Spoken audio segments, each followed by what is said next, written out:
సీరియల్లో సినిమాలో నటించాలనుకుంటున్నారా? అయితే వెంటనే మా యాక్టింగ్ స్కూల్లో జాయిన్ అవ్వండి. నమస్తే, వెల్కమ్ టు సుమన్ టీవీ. నేను మీ సుమన్ టీవీ ఉషా. కోల్కతా ఇన్సిడెంట్కి సంబంధించి ప్రస్తుతానికి మనం చూసుకుంటే సుప్రీంకోర్టులో కొన్ని ట్రయల్స్ అయితే జరుగుతూ ఉన్నాయి. దానికి సంబంధించిన పూర్తి ఇన్ఫర్మేషన్ ఏంటి అండ్ దాంతోపాటు కేసుకి సంబంధించి ఏ విధంగా ముందుకు వెళ్తున్న విషయాలపై మాట్లాడడానికి రవీంద్రనాథ్ గారు అండ్ దాంతోపాటు శశికాంత్ గారు మనతో ఉన్నారు. ఒకసారి వాళ్ళని అడిగి తెలుసుకుందాం. నమస్తే రవీంద్రనాథ్ గారు. నమస్తే శశికాంత్ గారు. సో కోల్కతా ఇన్సిడెంట్ యావత్ ప్రపంచం మొత్తం కూడా ట్రయల్స్ జరుగుతున్నాయన్నప్పటి నుంచి ప్రతి మినిట్ కూడా ఏం జరుగుతుంది, ఏం మాట్లాడుతూ ఉంటారు, అసలు జడ్జిమెంట్ ఏ విధంగా వచ్చే అవకాశం ఉంది అండ్ ఏదైనా సరే సత్వరంగా న్యాయం జరిగే విధంగా సూచనలు కనిపిస్తూ ఉన్నాయన్న తరుణంలో ప్రతి ఒక్కరు ఎదురు చూసే క్షణం అని చెప్పొచ్చు అండి. అది సుప్రీంకోర్టులో ట్రయల్స్ ఏ విధంగా జరుగుతున్నాయి, ప్రస్తుతానికి మనం చూసుకుంటే ఎటువంటి దర్యాప్తు జరిగింది? కొన్ని అనివార్య కారణాల వల్ల చంద్రచూడ్ గారు ఈరోజు పోస్ట్పోన్ చేశారు. సో ఈరోజు పోస్ట్పోన్లో కొన్ని ట్రయల్స్ జరిగాయి.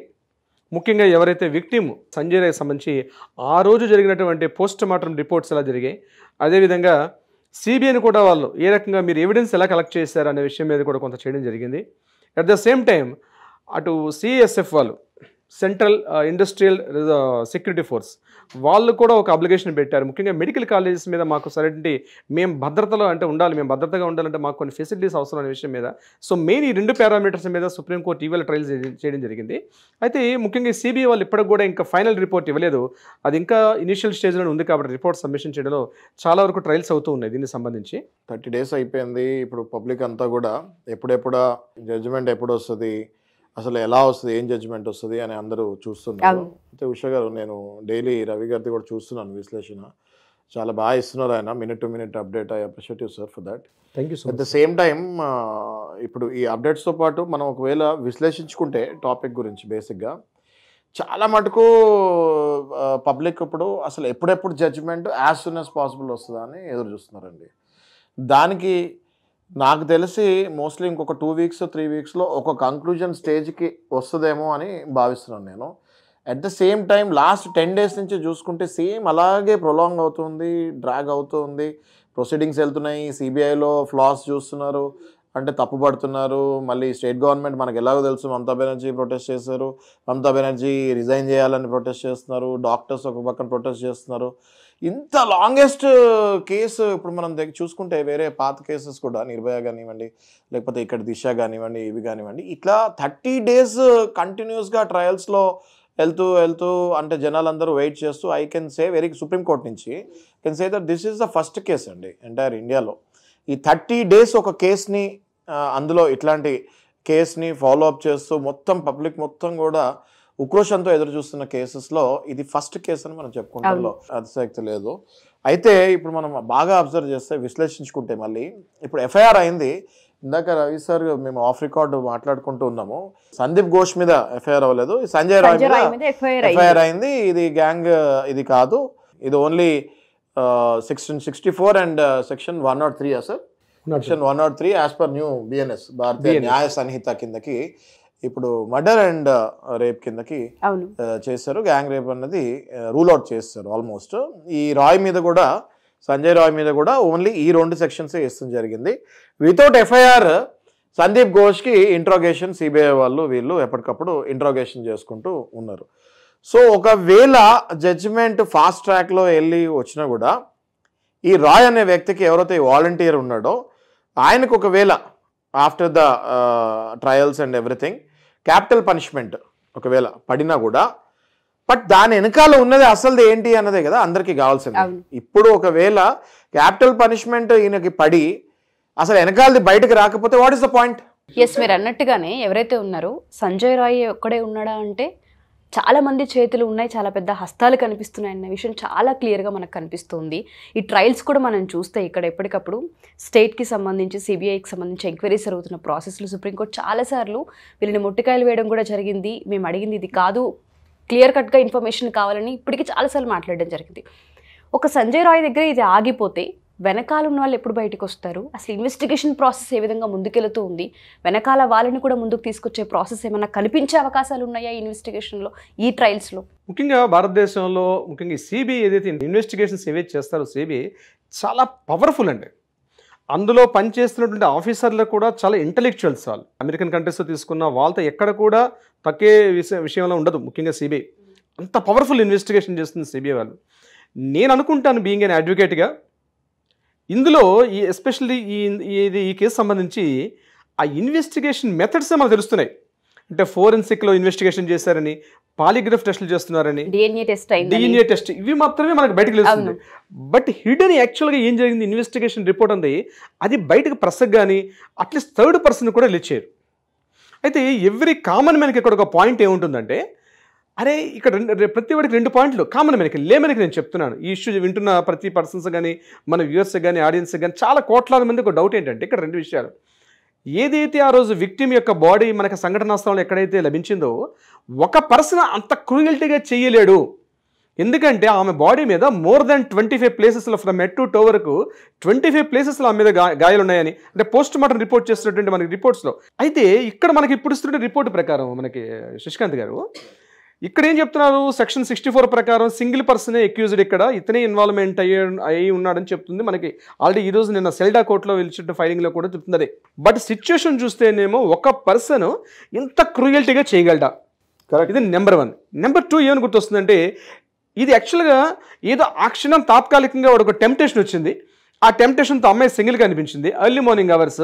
సో దట్ ఈస్ అది అంటే ఎక్కువగా ఈ రేప్స్ మర్డర్స్ ఎక్కువగా ఎలాంటి టైంలో జరుగుతాయంటే నైట్ అండ్ మార్నింగ్ అవర్స్ జరుగుతాయి. అంటే ఎందుకంటే అది peaceful area, some atmosphere, some లోపల ఉన్నటువంటి సమ్ ఇవన్నీ కూడా జరుగుతాయి. అదొక సబ్జెక్ట్ మనం మాట్లాడుకుంటే దాని గురించి. సో అటువంటి ఎమోషనల్ ఉన్న పర్సన్, ఎందుకంటే ఈయన ఆల్రెడీ ఉమనైజర్ అని తెలుసు, ఆల్రెడీ 2 times సోనాగచ్ ఏరియాకి వెళ్ళాడు, ఎగైన్ చుట్లాన్ ఏరియాని, ఈ 2 ప్రాంతాల్లో ఈ రెడ్ లైట్ ఏరియాస్ టచ్ చేసి వచ్చినటువంటి ఈ పర్సన్ ఇంత క్రూయల్టీగా ఒక్క పర్సన్ చేయగలడా అనే విషయం కామన్ మ్యాన్కి వస్తున్న కామన్ డౌట్. అయితే ఇక్కడ ఈ ఏదైతే ఇన్వెస్టిగేషన్ ఇంట్రాగేషన్ జరిగాయో ఆ మెయిన్ న్యూస్ మనకు రాలా. ఈరోజు సిబిఐ వాళ్ళు ఏం చేశారు, ఒక సీల్డ్ కవర్ సబ్మిట్ చేశారు సుప్రీంకోర్టులో. ఆ సీల్డ్ కవర్లో ఏముంది అన్నది తెలియలేదు, మీడియాకి తెలియదండి, న్యూస్ మీడియాకి తెలియదు.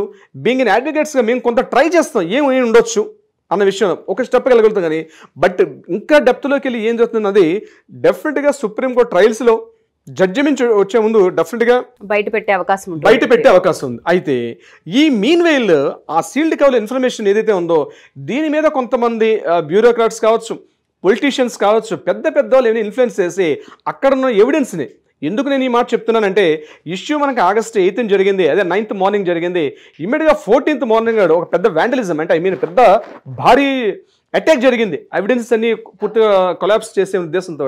ఇవన్నీ ఆలోచిస్తే మనకి ఏం అర్థం అవుతుందో ఏదో సంథింగ్ అక్కడ ఉంది. బట్ ఇక్కడ సిబిఐ వాళ్ళు ఏదైతే చేశారో ఆ ఇన్వెస్టిగేషన్ రిపోర్ట్లో ఏముందో తెలియటారు. మనకు తెలిసిన ఒకే ఒక ఇన్ఫర్మేషన్ ఏంటి, జస్ట్ 64 BNS పెట్టారు, 103 పెట్టారు, సెక్షన్ 70 గ్యాంగ్ రేప్ అనేది లేదు. బట్ గ్యాంగ్ రేప్ లేకపోతే ఎవరైనా వచ్చి అమ్మాయిని చంపారా?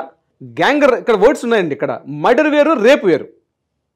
ఇక్కడ సెక్షన్ 70లో మర్డర్ వేరు, రేప్ వేరు. ఇక్కడ నేను అనుకుంటుంది ఏంటంటే బీయింగ్ యాజ్ కొంత మనం ఈ లీగల్ సంబంధించిన ఆలోచనలో ఇక్కడ గ్యాంగ్ రేప్ లేదన్నాడు. సో మర్డర్లో మాత్రం కలిసి ఉన్నారా? కరెక్ట్. ఆమెను ఫిజికల్గా అటాక్ చేశారు. ఇది మైన్యూట్ పాయింట్ చాలా కరెక్ట్గా పట్టుకున్నారండి మీరు. ఇప్పుడు సెక్షన్ పెట్టలేదు, ఏది రేప్ సంబంధించి సెక్షన్ 64 పెట్టేశారు, 70 ఏమో గ్యాంగ్ రేప్ కాబట్టి 70 పెట్టలేదు, 64ని ఎస్టాబ్లిష్ చేశారు. కానీ ఈ 103 మర్డర్ ఏదైతే ఉందో అది గ్యాంగ్ మర్డర్ అయి ఉండొచ్చు కదా అనేది మీరు అంటున్నారు. ఎగ్జాక్ట్లీ. సో 100% ఈ పాయింట్ ఆఫ్ వ్యూలో కూడా నాకు తెలిసి సుప్రీంకోర్టు చూస్తుంది అనుకుంటాను నేను. చాలా కరెక్ట్ పాయింట్ తీశారు సార్ రియల్లీ మీరు. ఈ పాయింట్ చాలా డెప్త్కి వెళ్తే కానీ ఎవరికి అర్థం కాదు. ఎందుకంటే ఇప్పుడు ఓన్లీ ఆ రాయ్ ఒక్కడే రేప్ చేశాడు అన్నది ఆల్మోస్ట్ ఎస్టాబ్లిష్ అయిపోయింది. అయితే మర్డర్ కూడా వాడొక్కడే చేశాడా అన్నది ఇంకా ఎస్టాబ్లిష్ కాలేదు. మర్డర్కి గ్యాంగ్ మర్డర్ అని ఉండదు, ఇట్స్ ఎ మర్డర్, దానికి సపరేట్ సెక్షన్ ఏమి ఉండదు. మళ్ళీ మర్డర్కి, రేప్కి మాత్రం సపరేట్గా సెక్షన్స్ ఉంటాయి, ఏది నార్మల్ రేప్కి, గ్యాంగ్ రేప్కి. సో ఇది చాలా well done sir, correct point ఇది. ఈ మర్డర్లో ఎవరైనా కలిసి ఉన్నారా అన్న పాయింట్ డెఫినెట్గా కామన్ మ్యాన్కి ఇప్పుడు ఇవాళ మీరు చెప్పిన తర్వాత ఆ డౌట్ వచ్చే ఛాన్స్ ఉన్నాయి. అట్ ద సేమ్ టైం నిన్న అనుకుంటా, I think yesterday west Bengal governor CV Anand Bose garu అనుకుంటా సార్, ఆయన ఒక లెటర్ రాసిన జరిగింది వెస్ట్ బెంగాల్ చీఫ్ మినిస్టర్కి మమతా బెనర్జీకి. ఇమీడియట్గా క్యాబినెట్ మీటింగ్ పెట్టండి, మీరు ఏం చేస్తారో తెలియదు, అట్లీస్ట్ అక్కడ జరిగింది మీ ప్రకారం కంక్లూడ్ చేసి you have to give an way explanation. అసలు మీ ప్రకారం అక్కడ స్టోరీ ఏం జరిగింది అన్నది I need a clear cut explanation అనేసి గవర్నర్ గారు నిన్న ఆనంద్ బోస్ గారు లెటర్ రాస్తాం జరిగింది ఎవరికి, మమతా బెనర్జీ గారికి. క్యాబినెట్ మీటింగ్ పెట్టమని. అయితే ఇప్పుడు మనం ఇవన్నీ చూసుకుంటూ ఉంటే అండి, గ్యాదర్ చేసుకుంటూ ఉంటే ఈ విషయము ఇప్పుడు దాకా ఎవరికి తెలియకుండా ఉందా అంటే అది రాంగ్. అది ఎవరికో ఒకళ్ళకి నిజం తెలిసే ఉంటుంది. ఎవరికో ఒకళ్ళకి నిజం తెలిస్తే అది స్ప్రెడ్ అయ్యి చాలా మందికి తెలిసి ఉంటుంది. ఈ పాటికి వెస్ట్ బెంగాల్లో చాలా మందికి అసలు నిజం ఏంటి అనేది అందరికీ తెలుసు. కాకపోతే చట్టంలో ఏంటి అంటే ఏదైనా కూడా ప్రూవ్ చేయాలి. మీరు చూడండి ఉషా గారు, చిన్న టెక్నికల్ థింగ్ వల్ల కేసు కంక్లూజన్కి రావట్లేదు. ఇప్పుడు మనం పాతకాలంలో చూసుకుంటే గట్టు పంచాయతీలు అంటారు. ఆ పంచాయతీ మీద కూర్చొని, ఆ గట్టు మీద కూర్చొని నలుగురిని పిలుస్తారు, ఎవిడెన్స్ కిందకి ప్రూఫ్లు ఎస్టాబ్లిష్ చేస్తారు, అయిపోద్ది. ఎప్పుడైతే మనది కోర్ట్ సిస్టంలోకి వచ్చామో everything has to go very technically. అంటే ఆ పర్టికులర్ డిపార్ట్మెంట్, ఫారెన్సిక్ డిపార్ట్మెంట్ ఈ రిపోర్ట్స్ చేయాలి, సిబిఐ వేరే రిపోర్ట్స్ చేయాలి, నార్మల్ పోలీసు వాళ్ళు వేరే రిపోర్ట్స్ చేయాలి, అన్నిటిని కలపాలి, అన్ని ఇంట్రాగేషన్స్ కలవాలి, అది ముందుకు రావాలి. ఇది నిజం అని తెలిసినా దాన్ని ఎస్టాబ్లిష్ చేసే వరకు ఇది నిజం అని బయటకు చెప్పకూడదు. సో ఇది హోప్ఫుల్లీ నాకు తెలిసి ఎంత త్వరగా అయితే అంత త్వరగా 2 or 3 weeks. ఏంటి సార్ రవి గారు? సందీప్ ఘోష్ మీద ఈ ఒక్క విషయం మీద ఇప్పటిదాకా ఎఫ్ఐఆర్ నమోదు కాలేదు. ఎగ్జాక్ట్ ఈ పాయింట్ ఇక్కడ ఏంటంటే, ఎఫ్ఐఆర్ ఏదైతే ఉందో ఇప్పటిదాకా ఈ విక్టిమ్ మీద, అభయ మీద ఏదైతే జరిగిందో ఈ యొక్క ఇన్సిడెంట్ సంబంధించి ఇప్పటిదాకా ఎఫ్ఐఆర్ నమోదు కాలేదు. ఇది కాకుండా సిబిఐ వాళ్ళు మరొకటి చేయడం జరిగింది. అది కూడా అఖ్తర్ అలీ అని చెప్పి డిప్యూటీ సూపరింటెండెంట్ ఎవరైతే ఉన్నారో అతను ఇచ్చినటువంటి ఆబ్లిగేషన్ మీద దీని మీద ఇతన్ని పాత ఇష్యూ ఏంటి, ఇక్కడ ఈయన డ్యూరేషన్లో చేసినటువంటి ఫైనాన్షియల్ ఇర్రెగ్యులారిటీస్ ఏవైతే ఉన్నాయో దాని మీద ఒక ఎఫ్ఐఆర్ నమోదైంది. దానికి సంబంధించిన ఎవిడెన్సెస్ కూడా బయటకు వచ్చాయి. అతను రీసెంట్గా ఈరోజు కూడా మనం ఒక వీడియోలో మాట్లాడడం జరిగింది. అక్కడ ఉన్నటువంటి ఈశాన్ కేఫ్ అనే కేఫ్లో కూడా ఇతను ఏ రకంగా ఫైనాన్షియల్ ఇర్రెగ్యులారిటీస్ అట్లా అతను ఫేస్ చేసేది కూడా మనకు తెలిసింది. At the same time enforcement directorate కూడా ఈయన మీద మరొక అటాక్ చేశారు. ఇతను ఈ ఒక్క ప్రాపర్టీస్ ఇక్కడ కాకుండా ఈ ఫండ్ ఒక government employee, being a government employee, government నుంచి వస్తే తనకు వచ్చిన బెనిఫిట్స్తో కాకుండా ఇతను అదనంగా తన అసెట్స్, ప్రాపర్టీస్ ఇంక్రీజ్ చేసుకోవడం యాజ్ పర్ లా ప్రకారం తప్పు అనమాట. సో దానికి సంబంధించి ఏం చేశాడు, ఇక్కడ క్యానింగ్ అనే ఏరియా దగ్గరలో ఆల్రెడీ ఒక బంగ్లా కూడా ఉంది. ఆ బంగ్లా మీద మనకి సంగీత సందీప్ ఘోష్ని ఆ బిల్డింగ్ మీద పేరుతో సహా తెలిసింది. అక్కడ వాళ్ళు లోకల్ ఎంక్వైరీ చేస్తే ఈ బిల్డింగ్ యాక్చువల్గా డాక్టర్ బాబు అని పిలుస్తామండి, ఆ బిల్డింగ్ ఆయనదని చెప్పడం జరిగింది. అక్కడికి వెళ్ళాలి, మళ్ళీ ఈడీస్ వెళ్ళి అక్కడ సెర్చింగ్ వెళ్తే చాలా డాక్యుమెంట్స్ అన్ని కూడా కలెక్ట్ అయింది. ఇది మనకి అథెంటికేషన్ ఇన్ఫర్మేషన్ ప్రకారం. అంటే ఓవైపు కేసు అక్యూజ్ వైపు చూపిస్తున్నారు, అట్ ద సైమల్టేనియస్గా సందీప్ ఘోష్ యాక్టివిటీస్ మీద ఉంది. సందీప్ ఘోష్ చాలా పాలిగ్రాఫ్ టెస్టులు చేశారు. ఈయనతో పాటు మోర్ దాన్ 10 మెంబర్స్కి పాలిగ్రాఫ్ టెస్ట్ చేశారు.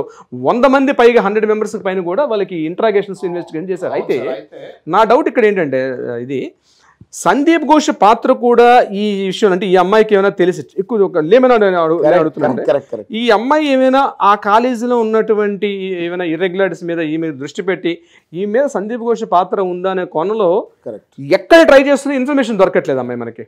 డెఫినెట్లీ బయటకు వస్తుంది సార్. అది ఇప్పుడు మీరు కరెక్ట్ అక్కడ వరకు వచ్చి ఆగారు కదా, అక్కడి నుంచి మళ్ళీ ఇన్వెస్టిగేషన్ ఇప్పుడు స్టార్ట్ అయింది.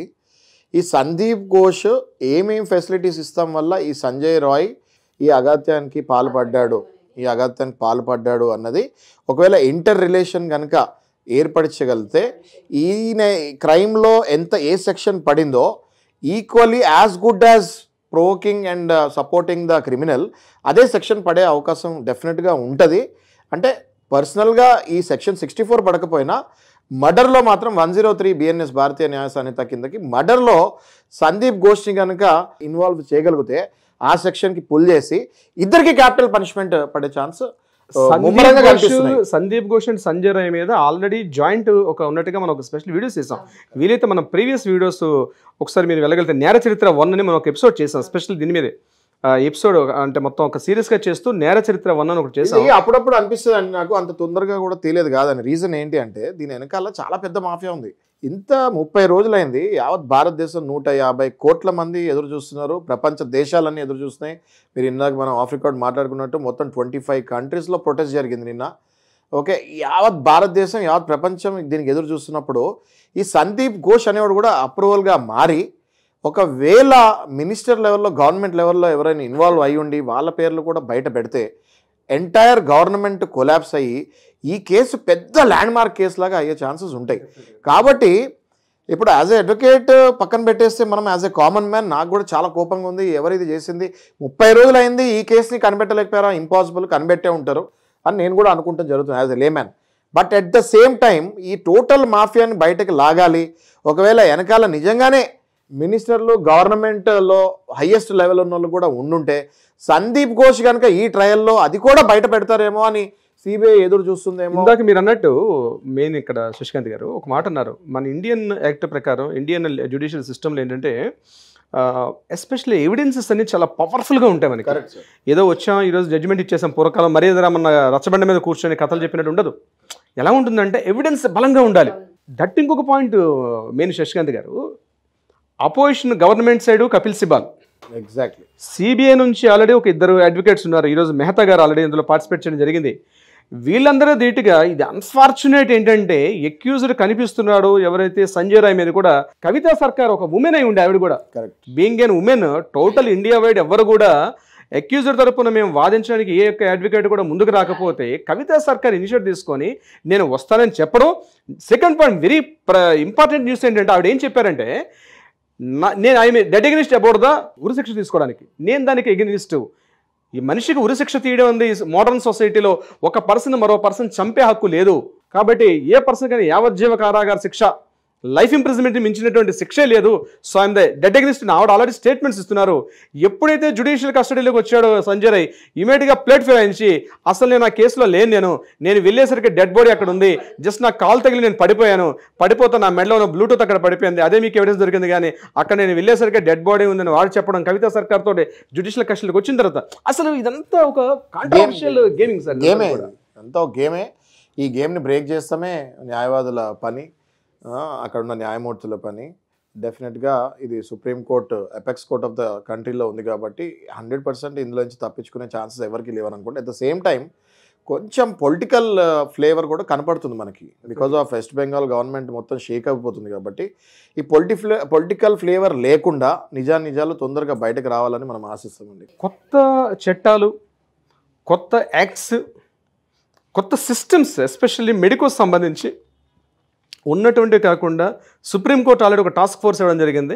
సో కొత్త గైడ్లైన్స్, కొత్త ఇనిషియేటివ్ తీసుకొని ఒక మోడర్న్ సొసైటీ నిర్మించుకునే విధంగా అయితే ఈ సంఘటన, ఈ దుర్ఘటన సంపాదించి మీరు అన్నట్టుగానే కొత్త చట్టాలని, దాంతోపాటు కొత్త యాక్ట్స్ ఏవైతున్నాయో వాటిని పరిచయం చేయాలని, ఈ ఇన్సిడెంట్తో భయాన్ని పుట్టించాలని, యాక్ట్స్ అలా ఉండాలని అంతే కోరుకుంటున్నాను. కదా ఉషా గారు, ఇందాక రవి గారు నేను మాట్లాడుకుంటూ కొత్త చట్టాలు, కొత్త అంటే ఇప్పుడు మెడికోది ఆల్రెడీ యంగ్ డాక్టర్ది ఇన్సిడెంట్ అయింది కాబట్టి నేను మాట్లాడుకుంటూ కూడా అసలు హాస్పిటల్స్లో, మెడికల్ కాలేజెస్లో మెడికోస్కి ఎట్లాంటి ఇబ్బందులు వాళ్ళు పడుతున్నారు అన్నది దానిపైన కూడా మేము చిన్న విశ్లేషణ చేయబోతున్నాము.